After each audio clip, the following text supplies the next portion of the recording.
quick overview of the post-World War II surplus weapons trade and how intel agencies were supposed to be monitoring that, the most vital and dangerous one being nuclear weapons, of course. Both sides, the USSR and USA, kind of looked the other way or even covertly assisted when arms went to factions they felt ideologically were beneficial to their global ambitions. If Turkey is to have the assistance it needs, the United States must supply it. We are the only country able to provide that help.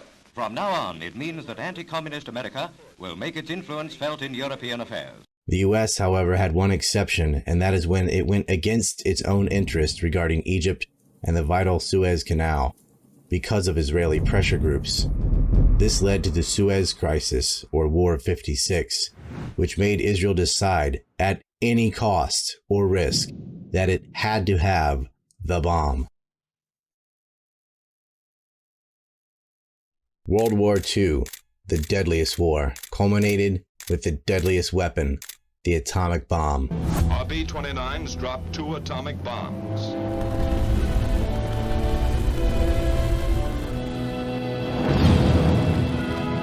Which hastened the surrender of Japan. The bomb which wiped out hundreds of thousands of people instantly and left life-destroying radiation in its wake to plague the innocent for generations. Never had a weapon annihilated a city and its people in seconds. The whole world saw the demonstration. The European powers recognized the Americans had then declared themselves the new superpower. It was a new world order. An iron curtain has descended across the continent. Ladies and gentlemen, the United States stands at this time at the pinnacle of world power, an awe-inspiring accountability to the future. A new problem emerged in peacetime. The weapons surplus across continents was no longer necessary. Some weapons used in the beginning of the war had been made obsolete and were replaced with more advanced models by the end of the war. Black markets for illegal as well as legal arms trades thrived. The OSS had morphed into the CIA. Other states had created likewise counterparts. The age of intelligence agencies and covert war had come.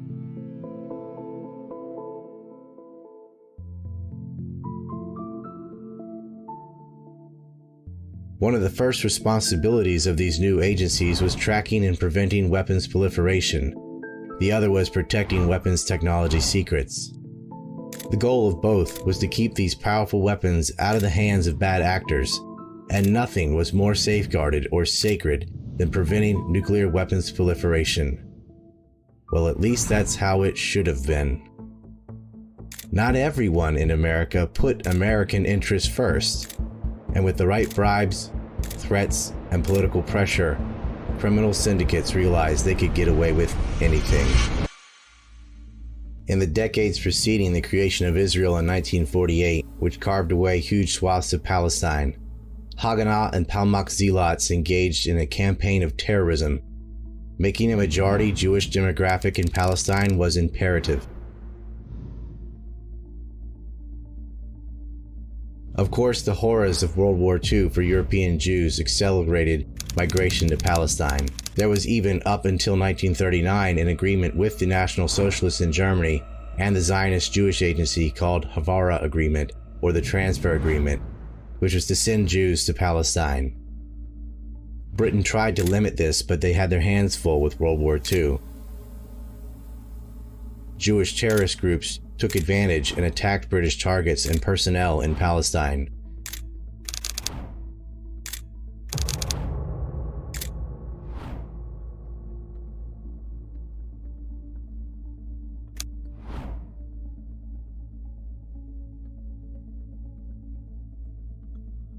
They also smuggled weapons and a lot of dynamite into the country.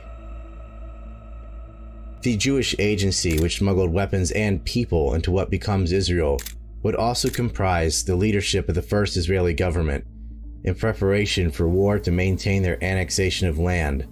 In addition to human trafficking, the Jewish agency had sophisticated arms smuggling operation that stretched deep into the United States. After World War II and the Holocaust, the Jewish Agency / Haganah were a politically sensitive and difficult faction to prosecute. Also, because of Jewish identity politics, many American Jews in positions of influence were Israeli nationalists and looked the other way or even assisted in the smuggling post-World War II weapons surplus out of the United States to Israel. The Zionist plot to take Palestine predates World War II, so it cannot be said to be a reaction to the Holocaust. The confidence Zionists gained in the proven reliability of S&M assets inside the U.S. during the decades preceding the creation of Israel propelled the first new government of Israel to continue smuggling operations out of the United States. The United States seemed unwilling to prosecute them, which in part emboldened the chutzpah to a level of nuclear theft. If the smuggling had been stopped at TNT, it never would have escalated to uranium. The operation had three types of players: smugglers, financiers, and the political cover-up. The Zionists honed in on the War Assets Administration, which is where the Americans would be decommissioning a vast array of weapons. The U.S. government made strict arms export controls, so illegal procurement and trafficking had to be created. To get the weapons from the WAA they desired, the terrorists would have to have organization, finance, a method of acquisition, and transportation. The organization was the Sonborn Group, a stateside nexus of Jewish supremacist millionaires who worked hand in glove with the Jewish Agency and Haganah. Finance came from wealthy partisans, false charities, and organized crime. Acquisition had several means, either by purchasing decommissioned weapons and repurposing them, theft or procurement through a third party. For example, a Latin American country not under restriction could buy arms, which it purchased, and then divert them to Haganah for a bribe or a kickback. Transport came by front companies falsely labeling arms as legitimate goods or by hiding weapons inside legitimate goods. Sometimes they delivered them by flying or freighting contraband over themselves. On July 1st, 1945, a group of wealthy American Jews met with the leadership of the Jewish organization to organize a money laundering and arms smuggling operation out of the United States. The Jewish Agency was preparing for war in Palestine. They met at the New York penthouse of Rudolf Sonborn, where they became the Sonborn Group, comprised of 40 men. They also formed the Sonborn Institute. On paper, this institute had the noble cause as a charity to be dedicated to the relief of European Jews. In reality, it was a legal cover for a money laundering operation shielded by the nearly untouchable theme of helping Holocaust victims. The irony is that it abetted the forced removal, murder, and land confiscation of another people. Haganah set up an American headquarters in Midtown Manhattan at Hotel 14. The basement of the hotel was the famous nightclub Copacabana, run by Meyer Lansky and ally Italian mob boss Frank Costello. The extent that Israel and the Jewish mafia would work together is so expansive that you can't tell where one stops and the other begins. The July 1st, 1945 meeting under Rudolf Sonborn was a who's who of Jewish Agency leadership, Haganah, wealthy American Zionists, and mafia contacts.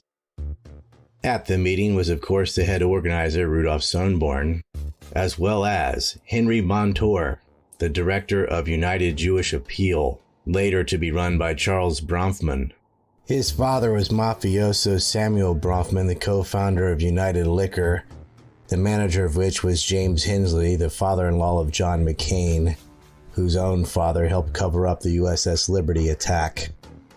John McCain's advisor, John Weaver of the Lincoln Project, was wrapped up in a pedophile scandal. Maybe can get a job as a producer at CNN. Charles Bronfman's brother, Edgar Bronfman Sr., was the president of the World Jewish Congress. His son, Edgar Bronfman Jr., is involved in financing Jeffrey Epstein, a pedophile, and his two daughters helped finance the NXIVM cult of Keith Raniere, also a pedophile. The executive chairman for the Jewish Appeal under Henry Montour was none other than Rabbi Herbert Friedman, the founding president of the Wexner Heritage Foundation. If you're thinking, wait, that Les Wexner? Yes, from the Mega Group, the one that acted as the financial backbone for Jeffrey Epstein and gave money to Israeli prime ministers, set up the Wexner Foundation, of which Jeffrey Epstein was a trustee of. This Les Wexner, accused of having girls raped on his property. He is a hardcore Zionist, gave Epstein a house, and helped set up the entire operation for Epstein and Maxwell, whose father was a spy for Israel. What a bunch. Acosta was told back off their intelligence. Gee, I wonder which organization they could be talking about. I guess it's Iran. In tandem with the smuggling and the bribing was also a syndicate for blackmail. From Mickey Cohen to Epstein, the playbook never changed. Compromise and control. Most prominent, there was David Ben-Gurion, the chairman of the Jewish Agency and later Prime Minister of Israel. Abba Hillel Silver, chairman of the U.S. section of the Jewish Agency. Teddy Kulik, aka Nasser bin Natan, the executive secretary of the Jewish Agency, and the future mayor of Jerusalem. Yehuda Arazi, who had many names, the Haganah chief arms producer and purchaser. Leonard Wiseman, who set up a number of front companies for transportation, including Minerals Redistribution Company, Paragon Design and Development Corp., the Pratt Steamship Line, and with Nahum Bernstein, the Foundry Associates Incorporation, which was a company that only existed on paper. There was Sam Sloan, a scrap metal deal networker, who had multiple scrapyards across the nation. Not all weapons were decommissioned in the same way, so it was possible to mix and match and create lethal weapons. Eli Shalit, who moved arms from New York to Palestine. Samuel Zamuri, who had many contacts, especially in Latin America. He was also the largest shareholder of United Fruit, which is deeply tied to the CIA. Rovun Daphne of Haganah, who was the liaison to organized crime in the United States, including Sammy K of the Mafia in Miami, who had liaisons to figures in Latin America. Other prominent Mafia figures working with Haganah and the Jewish Agency were Abner Zwilman, who ran the New Jersey ports, Meyer Lansky and Albert Anastasia, who controlled the longshoremen and ran the docks in New York, Mickey Cohen and Mo Dalitz, who raised over $1 million for Irgun terrorists, Babyface Bugsy Siegel and others. The Sunborn Group predates the Mega Group, but that was birthed out of this organization. More on that later. Sammy K was good friends with the president of Panama. He allowed Haganah-owned ships to carry the flag of Panama as they were shipping weapons illegally to what would become Israel. Yehuda Arazari, the Haganah chief arms purchaser, worked with the New York Mafia to transport arms to Israel through Zim shipping. These same docks would later be used to move the uranium, often packing different types of weapons inside legitimate goods like boilers and mislabeled products. This gambit would escalate into the theft of uranium from Apollo, Pennsylvania. The Zionists worked with the dictator of Nicaragua, Anastasio Somoza Garcia, and his son. Ted Kulik acquired $8 million as well as arms from Somoza. Nicaragua had been occupied from 1912 to 1933 by the United States. Somoza openly gave land grants to gold and other minerals to the U.S. in exchange for favorable allowances on purchasing surplus weapons. This was diverted to the Israeli state. A similar gambit happened in Cuba, where weapons meant for anti-communist Cubans ended up in the hands of Israelis, and it greatly affected the outcome of the Bay of Pigs when no uprising occurred because no weapons were actually there. Loyal to the son, the Zionists continued the relationship with Anastasio Somoza Debayle on up until 79.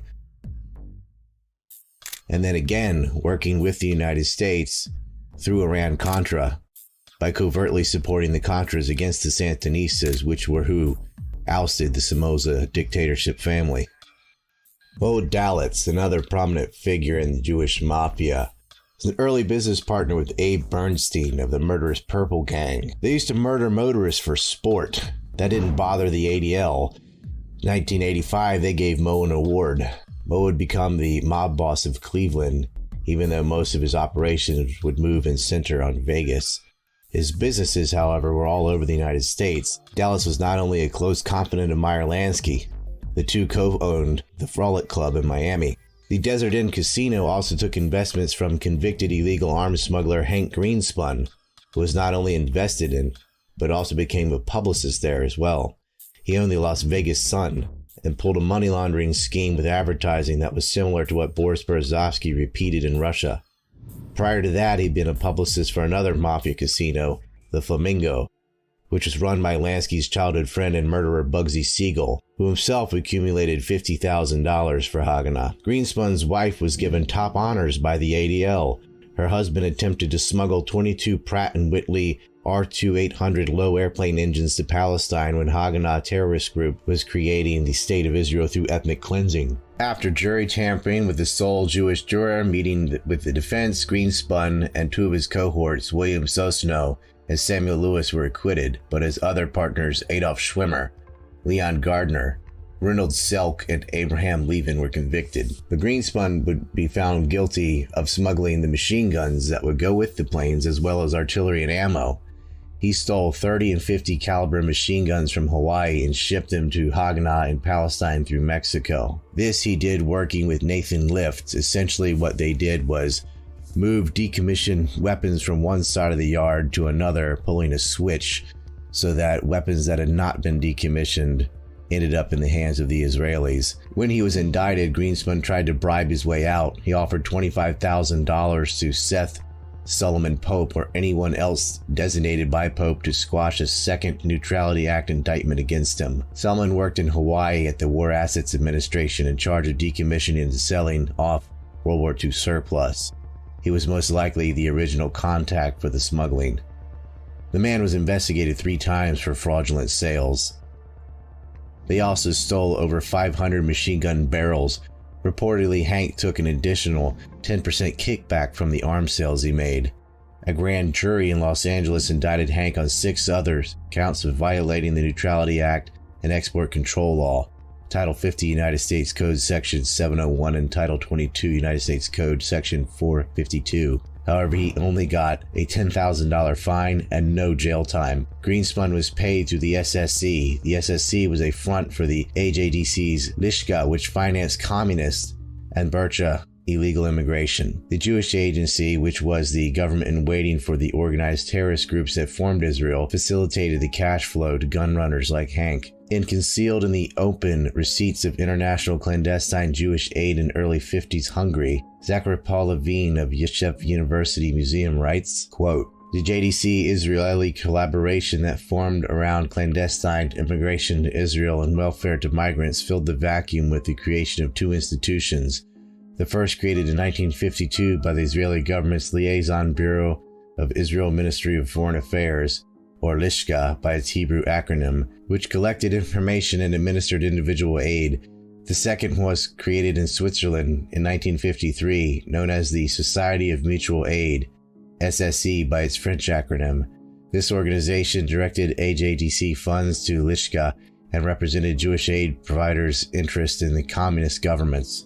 However, as an American organization at the height of the McCarthy Red Scare, AJDC administrators could hardly justify the appearance of sending cash or material into a state which the U.S. was technically engaged in economic warfare. In March of 1953, the AJDC and Lishka together established the SSE, a paper organization that covered the AJDC's Israeli partnership and provided a means for regularized AJDC funding for Lishka from the Joint Relief and Transit budget that funded activities that might have contravened U.S. law. The SSE Swiss chairman, Erwin Heyman, had years of experience channeling money from the U.S. for Bercha and other clandestine activities. One traveled through the SSE onto Lishka agents who received U.S. dollars or other Western currencies and exchanged them into Hungarian forints. on the black market in Vienna. Subsequently, the funds traveled via diplomatic pouch or in suitcase of an apparent traveler to the legation in Budapest, whose staff distributed the cash around the country. End quote. We learned from declassified FBI documents that Erwin Hayman, the same man aiding communists on behalf of the Jewish Agency, is who made 3 transfers of $1.3 million to Hank Greenspun. Greenspun would later become the Western Director of Bonds for Israel. Hayman sent payments to Banco del Oro, Mexico by cable. Interesting, because $1.3 million is exactly how much Modalit sank into the Desert Inn Casino, which Greenspun was the publicist for and invested in. What a coincidence. If you're into Kennedy research, here's a cookie for you. Hungarian Jew Timur Rosenbaum is the bridge between Meyer Lansky and Erwin Hayman in heavy Florida-Cuba crime syndicate. But we'll put that on the side for now. United Israel Appeal takes tax dollars from the U.S. State Department's Migration and Refugee Assistance account to resettle Jews who are not refugees to Israel. And of course, they give money to the Jewish Agency. So effectively, the State Department is financing the Jewish Agency through Israeli affiliate organizations. Discussing Al Schwimmer, Hank Greenspun, and some of these other crooks with me from the Institute of Research and Middle Eastern Policies, Grant F. Smith. Israel Aerospace Industries, although no one ever mentions it, has been doing this for decades. They were founded by a convicted felon who made his bones by obtaining Lockheed Constellation aircraft for pennies on the dollar after World War II and turning it into a smuggling airline that successfully created a Panamanian front company for a number of these planes, and then collapsed it and flew them overseas to smuggle arms from Czechoslovakia to Palestine. And so that's the founder of this company. Later, they were involved in stealing Dassault's plans for their jet fighter and helping Israel create its own platform. Rooms of plans, just giant quantities of plans. They were involved in Iran-Contra in some aspects. They were involved in all sorts of things. And so, and a lot of those guys from both Iran-Contra and from the ZOA guys got pardoned after being caught. Well, absolutely. Al Schwimmer was pardoned relatively soon. What you see in the documentary record is that some of the early smugglers who were smuggling for the War of Independence in the 40s, Al Schwimmer, Hank Greenspun, Charles Winters, all of these people later received presidential pardons. But they were definitely crooks. And Hank Greenspun, who later went into the publishing business in Las Vegas, his FBI report says that they were involved in bribing jurors to get lighter sentences. And in this case, he never went to prison and later got a pardon. So there's a whole lot of corruption involved in the fact that such major arms traffickers, just violating the Arms Export Control Act and Neutrality Act willy-nilly, never really faced any consequences. And indeed, it helped their reputation with their foreign patrons. Things looked grim for Al, Sam, and the other defendants. But they had a secret weapon, and they didn't even know it. It was delivered accidentally by an Israeli Air Force friend, an ex-intelligence officer who was studying at UCLA. So I go down to the courthouse, and they're in the process of impaneling a jury. And I see the next prospective juror is the fellow from my speech class at UCLA who gave a very strong pro-Israel speech. So I called the attorney over and I told him about this guy, and they got him on the jury. He hung the jury. So instead of jail sentences, the deal made was that there would be only fines. So the sentencing came down and they were convicted felons and they had a $10,000 fine each to pay, which the Jewish Agency took care of. But what it meant was once you're a felon, you can't vote, you can't carry a firearm, you can't do all these other things. So that left a bit of a mar on our silk anyhow. The only time somebody went to jail was Charlie Winters, who was a non-Jew, who got stuck in Florida. Charlie Winters spent 18 months in prison for selling Al 2 B-17s. Yeah, Charles Winters smuggled in some B-17 bombers. B-17, which, at that time was high tech. Well, it was. These things cost $250,000 to develop back in the day. He acquired them because he wanted to have a fruit business, bringing in tropical fruit between Florida. And he had sort of demilitarized some B-17s to haul cargo.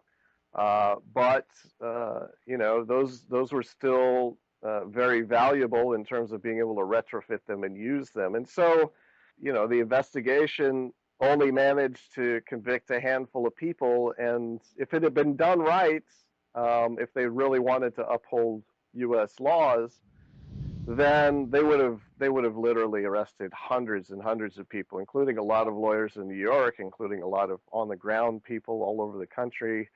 But instead, they just let it all go. And our argument is really that we're in kind of the state we are today because it's now assumed that this sort of impunity is going to continue indefinitely, that you can pretty much do anything you want if you're righteous.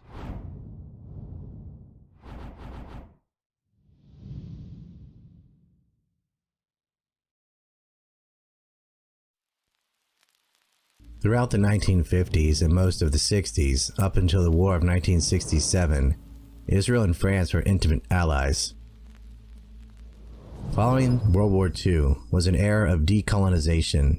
Older European colonial powers such as Britain and France were unable to continue ruling most of their offshore colonies in Africa and Asia, many of which were waging struggles and wars for self-determination against them.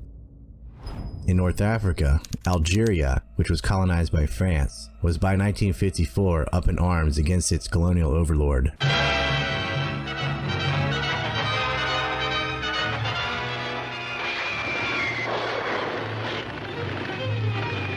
North Africa is aflame with civil war, which from day to day grows in intensity.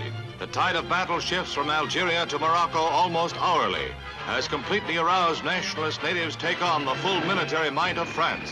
Hit-and-run raids leave villages in flames, often with most of their inhabitants massacred.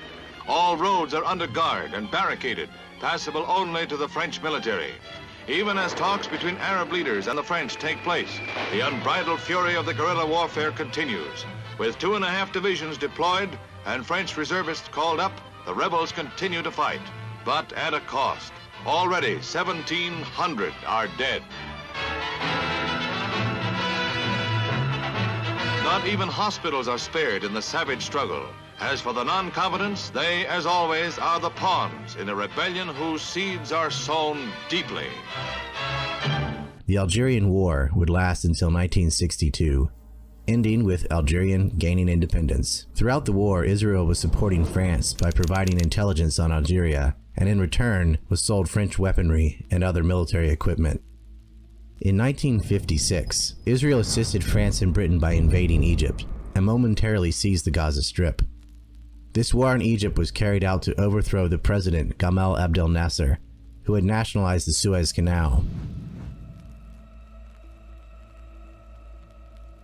The British and the French were, however, to be cognizant of the post-World War New World Order governed by the United States and the Soviet Union, who forced them to cease their aggression on Egypt.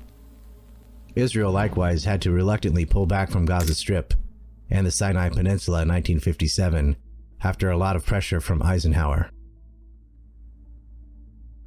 Following the failed 1956 attack on Egypt, David Ben-Gurion sent his protege Shimon Peres, the future Prime Minister of Israel, to Paris following the war, with the mission of acquiring nuclear technology from the French, which the Israelis themselves could not develop. They made a secret deal in 1957, where the French would provide Israel with nuclear technology and associated training. Covertly, hiding in the Negev desert, the French built a plutonium-based nuclear plant in Dimona for the Israelis. It was supposed to be kept a secret, but American U-2 spy planes would spot the unaccounted-for rig in the middle of the empty desert. Israel insisted it was nothing but an innocent textile plant. The United States demanded inspections of the site. Financing of Dimona was just as covertly carried out and was paid for by funding outside of Israel's official state budget. 1958, David Ben-Gurion and Shimon Peres appointed American Zionist Jew, Haganah agent, and arms smuggler Abraham Feinberg the task of raising money from wealthy Jews from around the world to build the reactor in Dimona. Among the contributors were prominent Jewish figures such as Baron Edmund Adolf the Rothschild, the wealthiest member of the Rothschilds family, Edmund Leopold the Rothschild, Baron Isaac Wolfson, Baron Marcin Sev Louis Bloomfield,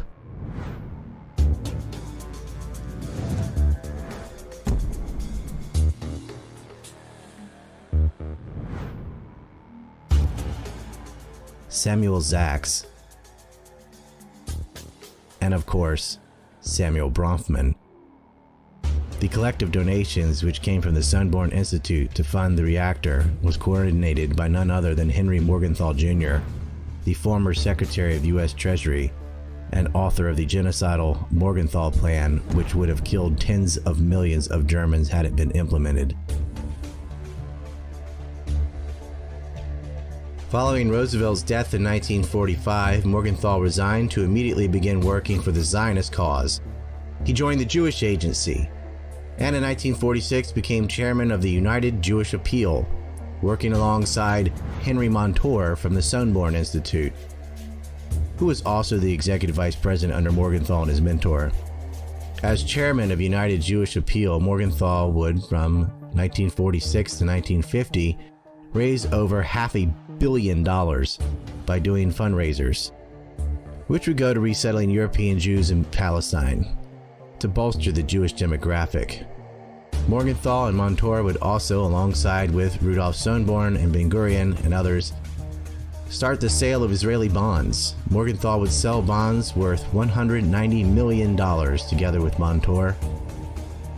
Feinberg and Morgenthau would raise over $40 million, which would later be used for the construction of Dimona.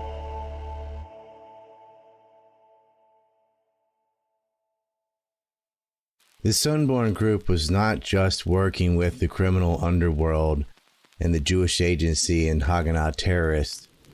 They also had help from the inside. Because none of these crimes were being prosecuted, they got more and more brazen. And people like Glenn T. Seaborg, head of the Atomic Energy Commission during the JFK administration, protected Israeli theft of uranium-235 from Apollo from the FBI. Tax-exempt charitable organizations considered laser enrichment and ballistic missiles as social welfare. After the Suez Crisis, Israel was put in a do-or-die mode to steal the bomb. They had gotten away with everything else so far, so why not? America seemed completely unwilling to prosecute. This is where Zalman Shapiro and Raphael Adenton would enter the stage. NUMEC, the Nuclear Materials and Equipment Corporation, was incorporated in 1956, less than 2 months after the Suez Crisis. NUMEC owned the Apollo uranium plant in Apollo, Pennsylvania. A company called Apollo Industries invested in NUMEC. Apollo Industries was formed out of 3 defunct companies: the Santoy Mining Company, Apollo Steel Company, and the American Bolt and Fastener Company. It was a den of Zionists. Their directors were Ivan J. Novick, a future Zionist Organization of America president, and David Lowenthal, a refugee smuggler for Israel who fought in the 1956 war. The FBI has photographs of him shaking hands with David Ben-Gurion and Moshe Dayan. Lowenthal's partner was Dr. Zalman Shapiro, the president of NUMEC, and also the Zionist Organization of America chapter president of Pennsylvania. The diversion of highly enriched uranium to Israel started ASAP. Uranium-235 with 97.7% enrichment was supplied by Portsmouth to NUMEC to be used in the Nautilus program for nuclear submarines, a technology Shapiro helped to develop. Some of that, according to a NUMEC employee who witnessed it, was hidden in food irradiator trucks.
would then be loaded onto Zim's ships and sent to Israel. They used the same mafia-run docks the Sonborn Group, with its camarilla of Haganah terrorists and Jewish agency leadership, had used to smuggle conventional weapons for Israel's first war and earlier acts of terrorism.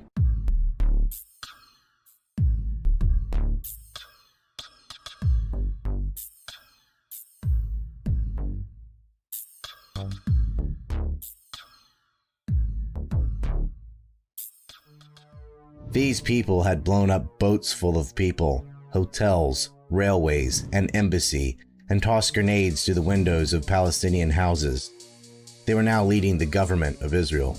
Lowenthal's buddy Ben-Gurion had simultaneously been the first prime minister and defense minister of Israel, up until something caused him to resign in 1963. The Kennedys suspected Israel had illegal nuclear weapons. They sent inspectors to Dimona, where Israel did and still does have a nuclear plant used to make highly enriched uranium for weapons.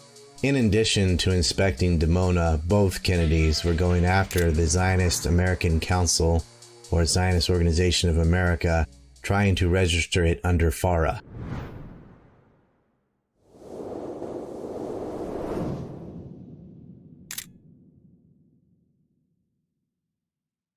That was a do-or-die situation for Israel.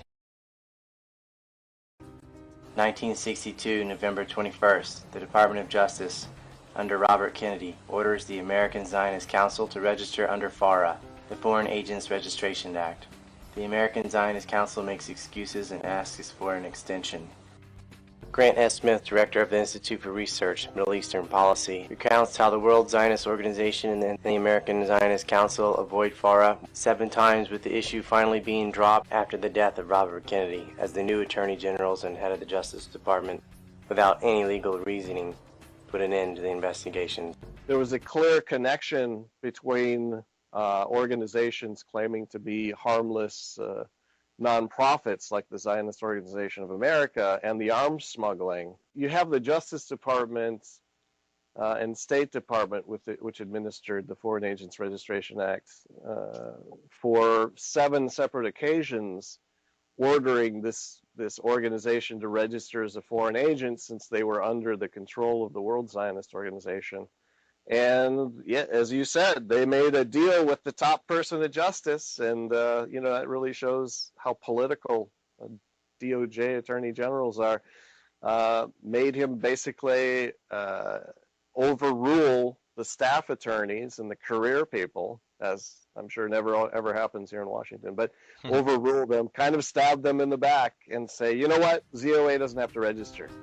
In 1963, in January, Isaiah L. Kennan incorporates the American Israeli Public Affairs Committee in Washington, D.C.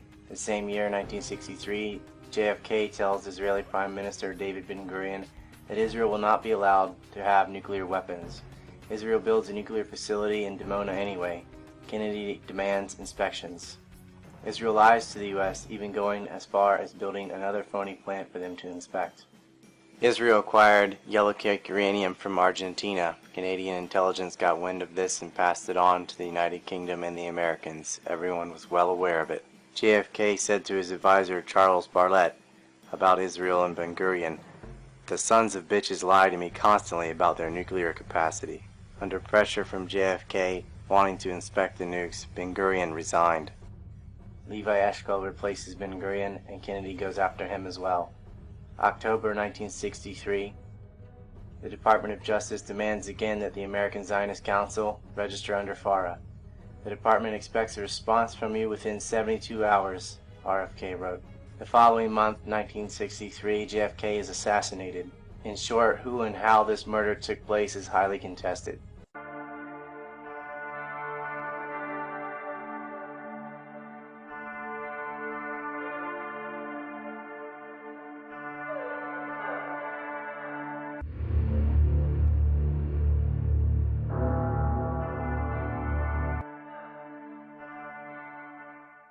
Everything pertaining to what's happening has never come to the surface. The world will never know the true facts of what occurred, my motives. The people that had so much to gain and had such an material motive for putting me in the position I'm in. We'll never let the true facts come aboard to the world. Are these people in very high positions yet? Yes. With Lyndon Baines Johnson out of the race in March, by April of 1968, the CIA's Director of Central Intelligence, Richard Helms, together with Attorney General Ramsey Clark, investigated Zalman Shapiro. This action was supported by J. Edgar Hoover at the time. The following information outlines agency efforts to persuade the FBI to undertake an investigation of Shapiro and NUMEC and to keep track of its activities in this regard. On April 2, 1968, Mr. Helms sent a letter to the Attorney General urging that the FBI initiate a discreet intelligence investigation of Dr. Shapiro. Mr. Hoover had suggested this course of action. A month later, RFK was killed. By September 1969, with Nixon in office, Hoover was singing a different tune. He discontinued any further FBI investigation and pulled a 180 on his recommendations to Helms. Hoover further stated that the FBI was discontinuing any further active investigation of the case. I wonder why. It's well known what Lansky and Costello had on Hoover and Tolson.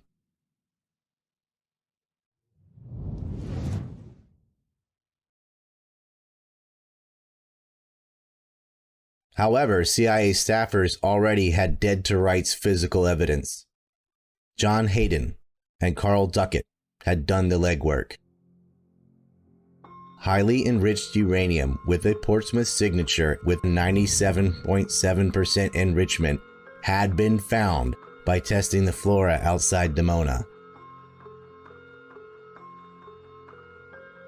The U.S. was the only country with those means, and the Nautilus program's U-235 at NUMEC was the only program in the world that had that level of enrichment.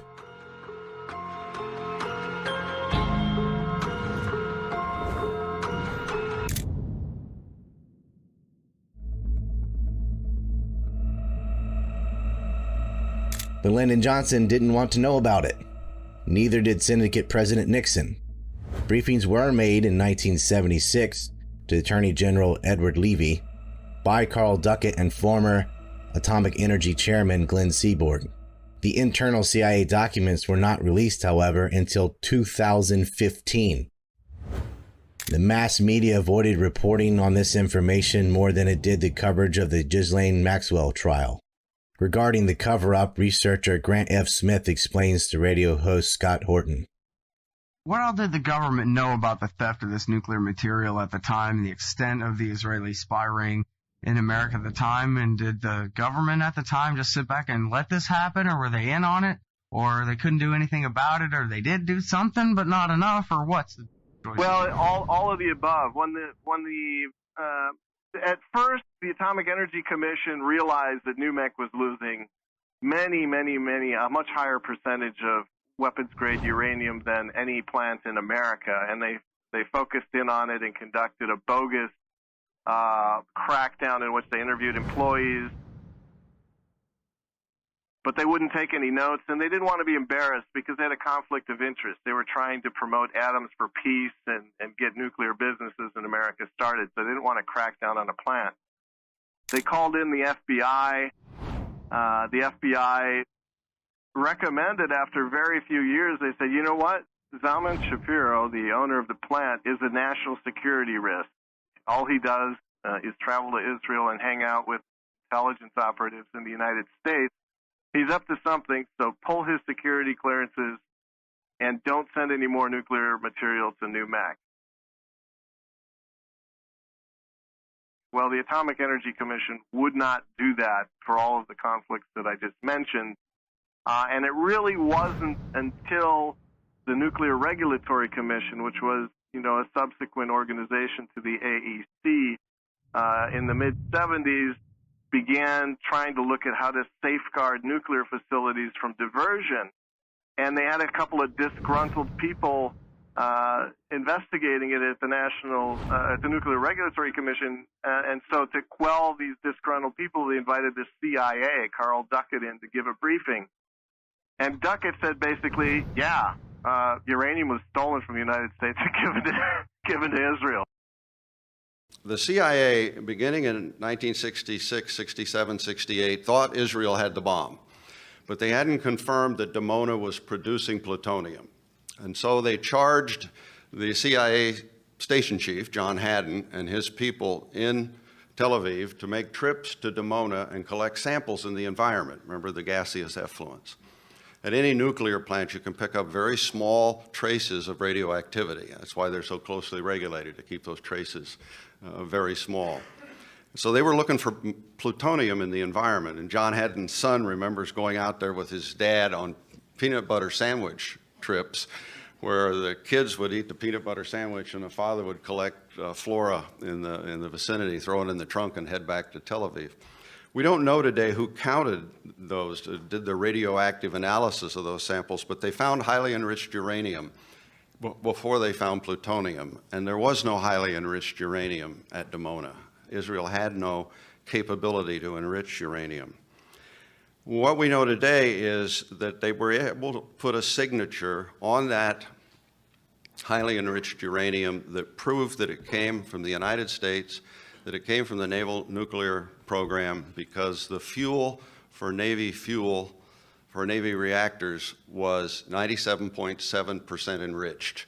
A little science: natural uranium, 0.7%, uranium in a light water reactor, power reactor like we use, 3%. Uranium in a nuclear weapon, typically 93%, depending on the country. But the naval fuel was 97.7, and that's what Haddon found in the environment near Dimona, the type of fuel processed by NUMEC. So alarming was the CIA's conclusion about Israel stealing nuclear material that Richard Helms told the founder of the CIA Science and Technology Section, Carl Duckett, not to publish his report and to go directly to the president. But the only thing Lyndon Baines Johnson seemed concerned about was making the story go away. He ordered Duckett to tell no one, not even Secretary of State Dean Rusk or the Secretary of Defense Robert McNamara. Not surprising. NUMEC was run by the Zionist Organization of America president, the Zionist Organization of America chapter president, and the future chairman of the ADL. Johnson's own family overlapped with these Jewish supremacist organizations. According to the Jerusalem Post, LBJ's aunt was in the ZOA. Also, his father and grandfather both fought for clemency for the child-murdering rapist pedophile Leo Frank. Frank had been the chapter president of B'nai B'rith in Georgia. He had child laborers working in his pencil factory, one of them a 13-year-old Mary Fagan, whom he raped and murdered. The ADL was created over this case to defend Frank. It is not an anti-defamation league. The ADL is just another Zionist organization that uses the charges of anti-Semitism to defame anyone critical of Israel's state policy of ethnic cleansing. LBJ was not only a Zionist from a hardline Zionist family, he was compromised. Johnson was having an affair with an Irgun terrorist, Matilda Krim, the wife of a Johnson advisor and willing cuck, Arthur Krim. In fact, that's where he was and who he was with on the night of the outbreak of the Six-Day War. It's almost like some faction knew he was so compromised that they could even attack an American ship and murder U.S. servicemen without consequence. Oh, and they did. And once again, LBJ, other than grabbing his ankles for Israel, did little other than issuing a gag order on the American survivors. Wow, somebody really wanted Kennedy out and LBJ in. I guess it was Cuba. Not. A note, on the first anniversary of the Six-Day War, RFK was murdered, allegedly by a Palestinian. The Kennedys had put pressure on the American Zionist Council for Public Affairs, now known as AIPAC, American Israel Public Affairs Committee. In 1963, the Senate Committee on Foreign Relations hearings revealed that the American Zionist Council had laundered over $5 million of Jewish agency funds into lobbying activities. The American Zionist Council simply dodged the Foreign Agent Registration Act order by moving all of its major functions to AIPAC, and umbrella organizations like the ZOA and Hadash became permanent members of AIPAC's executive committee. Once Johnson was in office, Israel had an unchecked foreign lobby with no resistance, free to bribe their way into further power. AIPAC is currently the most powerful lobby in D.C. Now, to pick up on Grant's comments, he indicated that it may help in the United States because it allows policymakers in Washington to pretend that Israel doesn't have nuclear weapons. And he was complaining about the fact that this policy of opacity undermines accountability. I don't think so. I don't think it matters much at all, because there's no accountability for Israel on any issue. They don't need opacity. Listen, if I went to the Middle East and visited Israel and I was killed, somebody shot me there, do you think there'd be any accountability? Seriously. If any of you went to the Middle East and were killed, do you think there'd be accountability? There wouldn't be. This is how outrageous this situation is. Just think about the Liberty. Think about Rachel Corrie. Think about this Turkish American who was just killed in the flotilla. There's no accountability. Israelis can do almost anything and get away with it. So the idea that opacity matters, I don't think so. The lobby basically believes it can finesse any issue. They've never seen an issue that they can't finesse. Look at what they did with the Goldstone report. Judge Goldstone, right? I followed this issue very carefully, and he asked me to put my strategist hat on. As many of you know, I went to West Point. I was in the military for 10 years, and I cut my teeth in this business by doing military matters. The first time I ever went to Israel was to study what happened in 67, 73, and actually the 56 wars. And I can tell you in great detail how those wars were fought. And I followed what happened in Gaza in 2008, 2009. Judge Goldstone, if anything, was too soft on the Israelis. Anybody who followed this carefully knows that he basically got the story right. And again, to the extent it was wrong, he should have been tougher on the Israelis. Right? But you saw what happened to Judge Goldstone. This is how powerful the lobby is. Alan Dershowitz was correct, right, when he said that Jews of my generation created what is perhaps the most powerful interest group in the history of democracy. Right? Remarkably powerful interest group. People say Jews are too powerful, we're too strong, we're too rich, we control the media, we have too much this, we have too much that. And we often apologetically deny our strength and our power. Don't do that. Don't do that. We have earned the right to influence public debate. We have earned the right to be heard. We have contributed disproportionately to the success of this country. Never, ever apologize for using our strength and our influence in the interest of peace. And if you need a biblical source for it, just remember the psalmist who said, Hashem oz li'amo yitain. God will give the Jewish people strength, oz. And then, only then, Hashem yivarech et amo b'shalom. Only then will God give the Jewish people peace. Peace will come for the Jewish people and the Jewish nation only through strength. Never apologize for using your strength. It wasn't like the Numek operation was some super smooth criminal op that was impossible to detect. They were sloppy. Literally. They got caught. The power wasn't in the logistics of the operation, but in the uncanny ability to cover it up. Later, Seaborg wrote a number of books, and he wrote 3 of them that were memoirs where he discussed Numek. And in one of them, he said, what good would it do to admit that HEU had been stolen and given to Israel? He denied that it happened, but he said, what good would it do? As early as 1966, the Atomic Energy Commission was aware that 392 pounds of highly enriched uranium was missing from the NUMEC plant. It only takes about 33 pounds to make an atomic bomb. Apollo is littered with radioactive material, and the current cost of cleaning it up is $500 million, or about 1/8 of what the U.S. gives to Israel in aid every year. Yes, we actually pay the country that robs and attacks us. The effect of Israel stealing the bomb goes beyond nuclear proliferation. Every cretin, from religious fanatics to mafia bosses, benefited from the U.S.'s unwillingness to act. My fellow citizens, at this hour, American and coalition forces are in the early stages of military operations to disarm Iraq, to free its people, and to defend the world from grave danger. On my orders, coalition forces have begun striking selected targets of military importance to undermine Saddam Hussein's ability to wage war.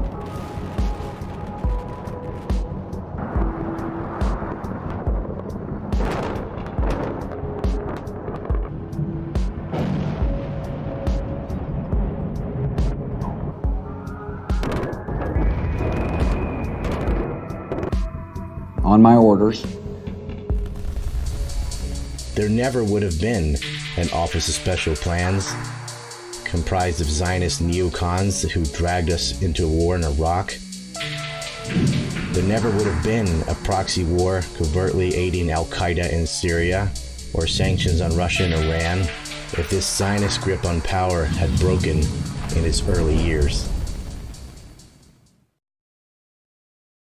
The extent of the NUMEC crime uncovered new horrors in the 1980s, when it was discovered that one of the Israeli spies, Raphael Adenton, who along with Ephron Begum, Abraham Hermione, and Abraham Bindor, met with Zalman Shapiro at NUMEC under the cover of being thermoelectric generator specialist, was the handler for Jonathan Pollard. In 1968, these 4 Israeli spies showed up at NUMEC. And just briefly, Avraham Hermoni was the LACM chief in the United States.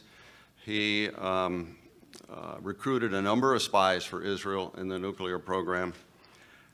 He went back to Raphael, where he was a deputy director of that weapons effort in Israel.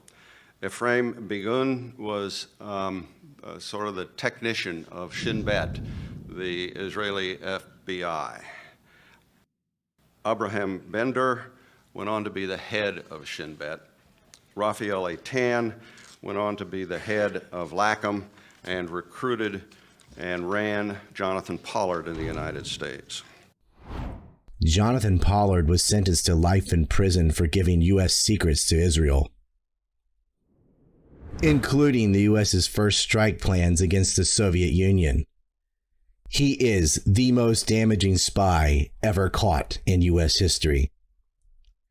Yet after 30 years, he was out on parole, and when that expired, he was flown to Israel on a private jet owned by Zionist billionaire Sheldon Adelson. He received a hero's welcome. What would Israel want to do with the U.S.'s first strike plans? What value was it to them other than to exchange it for something from the Soviet Union? Raphael Adenton was the founder of LACM, Economic Espionage Network for Israel. To this day, the official U.S. policy on Israel's well-known nuclear weapons is as silly as the denial of Taiwan's sovereignty. Everyone knows they exist, yet the government pretends it's invisible.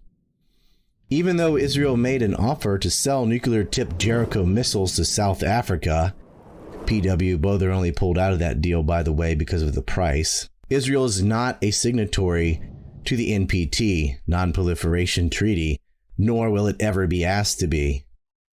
Allowing the apartheid regime to dictate U.S. policy has been toxic. This position of nuclear ambiguity is made all the more asinine by the fact that whistleblowers have photographed their warheads and shown the world. In typical fashion, the whistleblowers go to jail if any of their information involves Israel, and the criminals run free. Despite the well-established and well-known precedents of Zionist smuggling and stealing boatloads of armaments from the United States, and the indisputable evidence of Israeli intelligence agents regularly meeting with Zalman Shapiro in Pennsylvania, a dedicated and committed Zionist with ties to the Israeli government, as well as hundreds of kilos of highly enriched uranium being reported missing from New Mexico and unaccounted for, the highest out of every commercial plant in the United States, and Israel having a covert nuclear program, which they lie about at every turn, undermine inspections of, and the very suspicious samples at Dimona of highly enriched uranium that was measured with scientific certainty, which the Israelis by themselves could not develop. The notion that highly enriched uranium was diverted from the United States to Israel was challenged.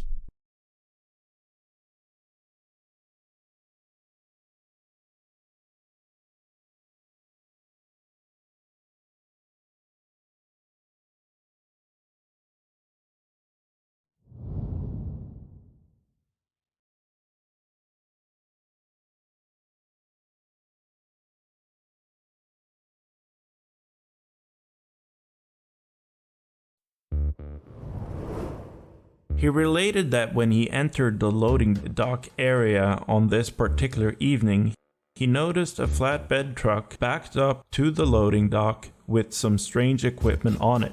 He described the equipment as several steel cabinets with some kind of gauges on the front of them and other equipment. He opined the equipment may have come from the pelletizer area, of which he was not familiar.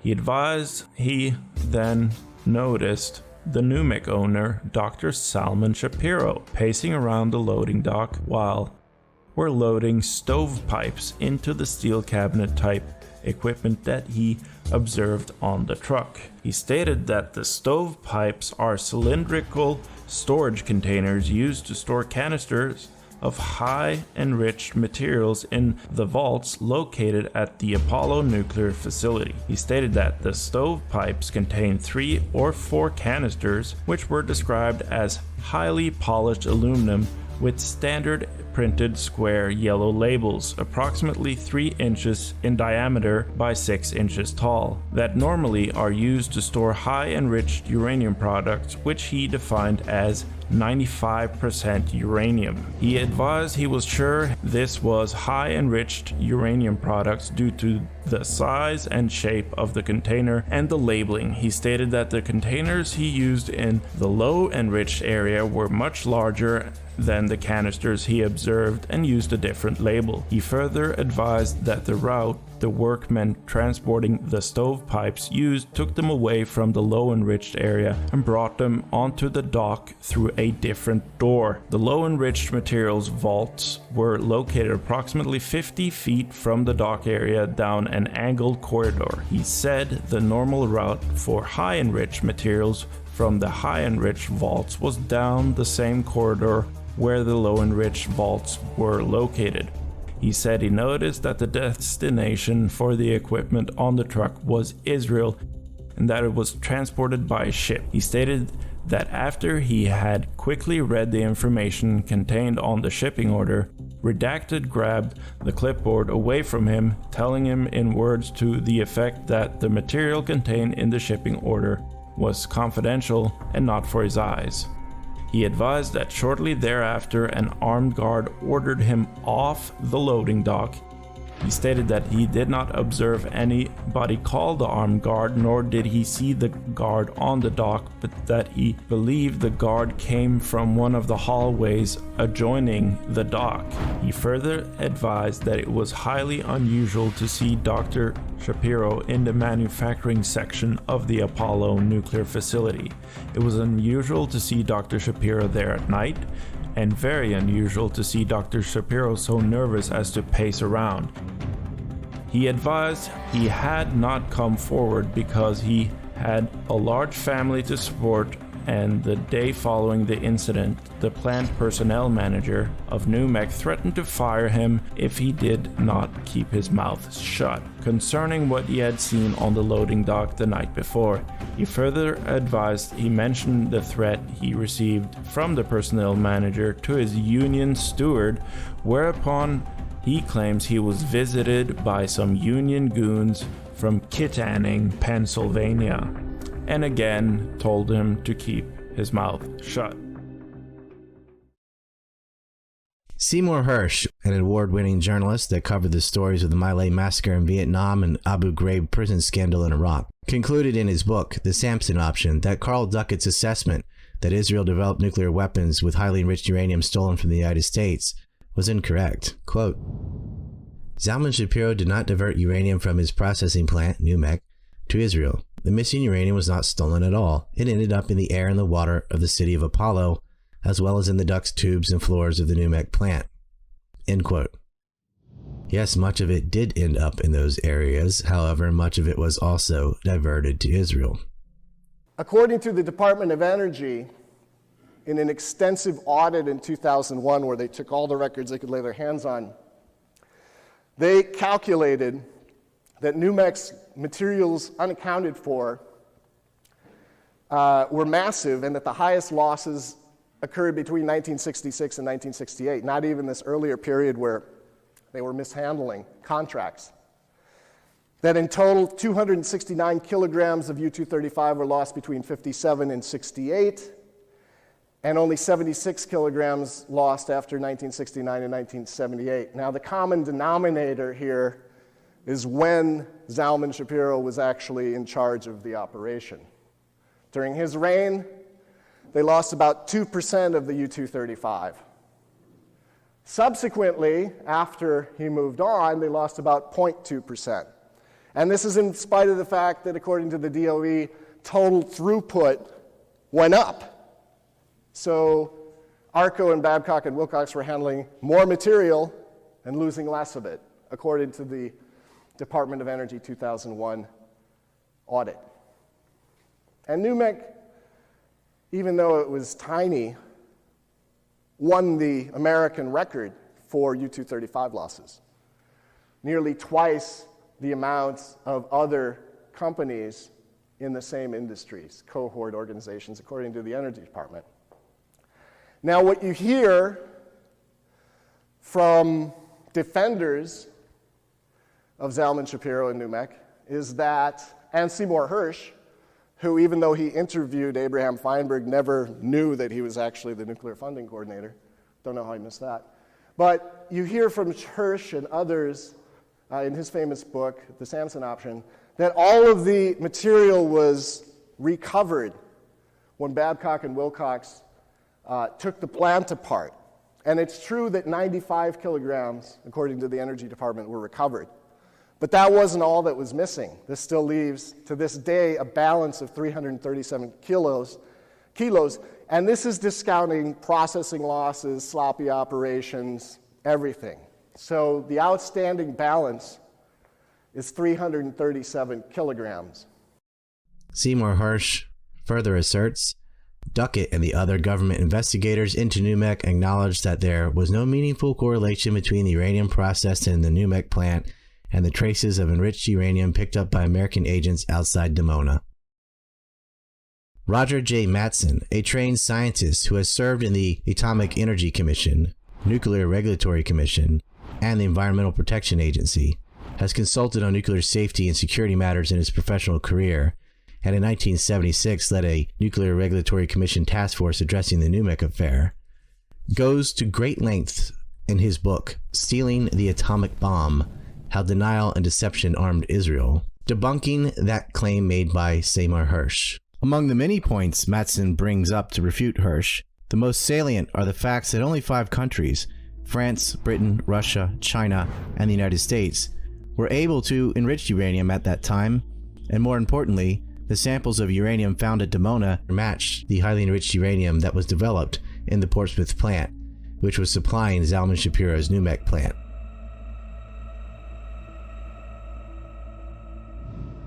and this particular signature had a 97.7 enrichment of isotope uranium-235 and was supposed to be used as naval fuel for nuclear submarines.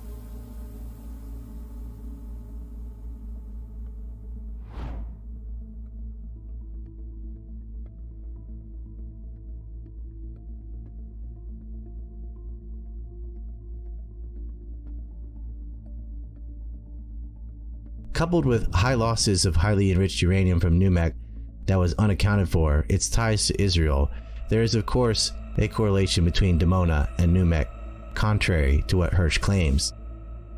It ought to be mentioned that this information became public knowledge in 2006, and Hersh published his book in 1991.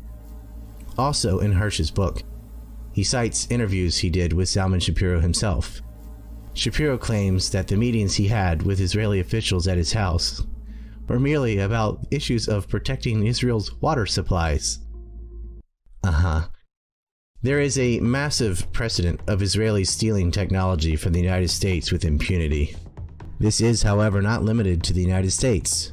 Related to Israel's nuclear program, in 1968, the Mossad carried out an illegal, covert, dangerous operation where through Front Company they smuggled 200 tons of yellow cake uranium from Europe to Israel. They transported the yellow cake in a ship and then transferred the massive quantities of yellow cake to another vessel in a ship-to-ship cargo transfer in the middle of the eastern Mediterranean. The operation was called Operation Plumbat. In the 1980s, the Israelis were again caught violating U.S. export laws by illegally smuggling 800 nuclear weapons triggers, Krytron triggers, switches that in a matter of nanoseconds can detonate a nuclear bomb, from the United States. It was carried out by LACOM, which was headed by Raphael Adenton, who repeatedly met with Zalman Shapiro and was the handler for the notorious spy Jonathan Pollard. The smuggling operations leader was Richard Kelly Smythe, and it was done covertly by moving Krytron triggers through a network consisting of several Israeli-affiliated front companies. One of the front companies was Heli Trading, which was owned by Arnan Milchan, a prominent Hollywood producer and billionaire, who bragged about being an Israeli spy. The Israeli Ministry of Defense would purchase the Krytron triggers from its own front company. Arnan Milchan, a self-admitted spy and arms smuggler for Israel, openly boasted about his actions. Now, a new tale of international intrigue is coming to light. This one about film producer Arnan Milchan. His double life was a not-so-closely held secret for decades. In a recent interview for an Israeli documentary, Milchan confirmed what had been rumored for years. He was working for Israel's top spy agency all along. Meir Doron spent months interviewing Arnan Milchan for a book he co-wrote 2 years ago about the producer's secret life. He basically told us about secretive operations that he did for the state of Israel, especially in order to get material, information, equipment for the Israeli nuclear program. In 2000, Milchan told 60 Minutes how he used dozens of his companies around the world to facilitate sales of hundreds of millions of dollars of missiles and other weapons to Israel. And he flat out denied working for the Israeli government. Was I a spy? No, I was not a spy. Milchan now says he was integral to developing Israel's nuclear program. One thing I regret is not paying enough attention to the image of me I created.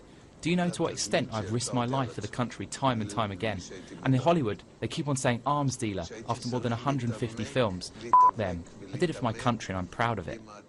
You know that the years that you were doing King of Comedy and Once Upon a Time in America were perhaps the most dramatic years for him. Yes. In that respect. Yes. I did ask him once, we spoke about something, and he told me that he was an Israeli and that he of course would do these things for his country. There's something with the things that trigger some nuclear thing. I remember at some point I had asked Arnan about that. Being friends, I was curious, but not in an accusatory way. I just wanted to know. And he said, yeah, I did. I'm Israeli. That's my country. Israel basically built all her centrifuges to enrich uranium based on information that Milchan collected for them. So this information that the Israeli government used to build these nuclear centrifuges was obtained from his spying? Yes, absolutely, directly. Shimon Peres, the co-architect of Israel's nuclear program, proudly bragged about personally recruiting Arnon Milchan in the 60s to Lacan. The foremost Zionist psychopath Benjamin Netanyahu himself worked for Heli Trading at the time and met with Smythe as the operation was being carried out. According to FBI reports, Smythe and Netanyahu would meet in restaurants in Tel Aviv and in Netanyahu's home or business. It was not uncommon for Netanyahu to ask Smythe for unclassified material. Richard Kelly Smythe was finally captured in 2002, but Benjamin Netanyahu and billionaire Arnon Milchan got away with it no problem.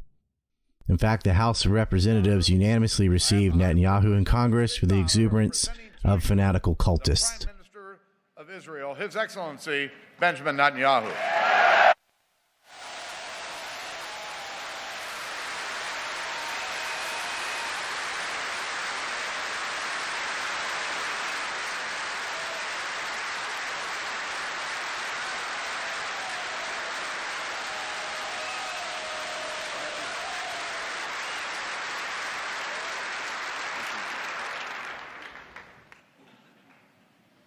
I want to thank you, Democrats and Republicans, for your common support for Israel, year after year, decade after decade.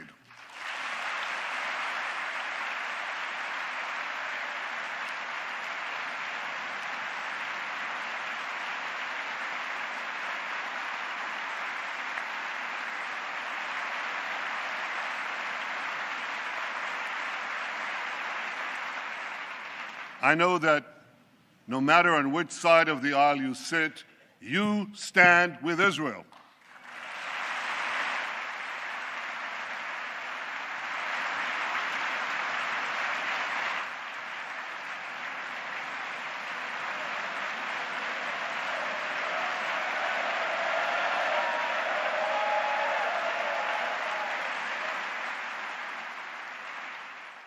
Before Julian Assange, there was Mordecai Vanunu. Vanunu worked at the Negev Nuclear Research Center south of Dimona. He was politically opposed to Israel's 1982 war with Lebanon. In 1985, he secretly brought a camera into the research center and covertly took 57 damning pictures of Israel's nuclear weapons. There was no World Wide Web in 1985, so he needed to go to the papers, but certainly not in Israel. He traveled to Australia. Converting to Christianity in 1986, he promised to sell his story and give the proceeds to his church, then in Australia. He traveled to the UK with an independent Colombian journalist and a journalist for the Sunday Times. He also gave detailed descriptions for the process of creating tritium and a method for lithium-6 separation in addition to his photographs. As the Times was verifying his story, the Colombian sold the story to the Sunday Mirror. Mistake. The Sunday Mirror was owned by the now infamous Robert Maxwell, the father of Glenn Maxwell, the convicted child trafficker who worked with Jeffrey Epstein in Wexner's blackmail ring. Maxwell, already working with Israeli military intelligence, tipped off the Mossad. They created a honey trap. 8 years his younger, Cheryl Bentoff, a Mossad agent posing as Sydney, a fiery red-headed American tourist, enticed Vanunu to travel to Rome with her on holiday. At an apartment there, Vanunu was jumped, drugged, and smuggled to Israel. There was a closed-door trial and he was put in prison, 11 years of which were in solitary confinement. In 2015, the National Security Archive of George Washington University published documents that corroborated Vanunu's claims and evidence. Did the U.S. government or media care? Nope. The U.S. government and media will not even acknowledge the ongoing house demolitions and annexation of Palestine. If you press that on establishment social media, they'll ban you faster than a Hunter Biden laptop story.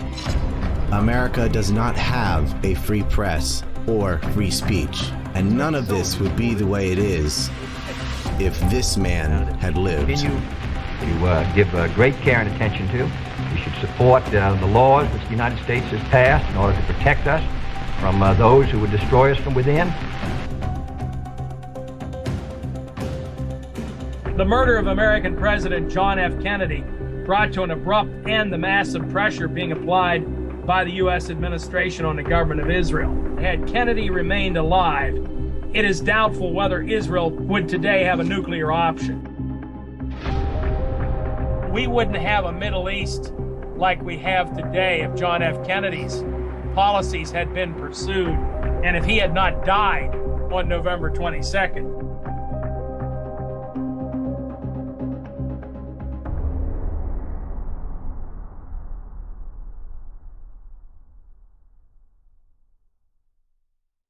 But it's really interesting about Mordecai Vanunu. You know, it was in 1986 is when he blew the whistle on Israeli nuclear weapons.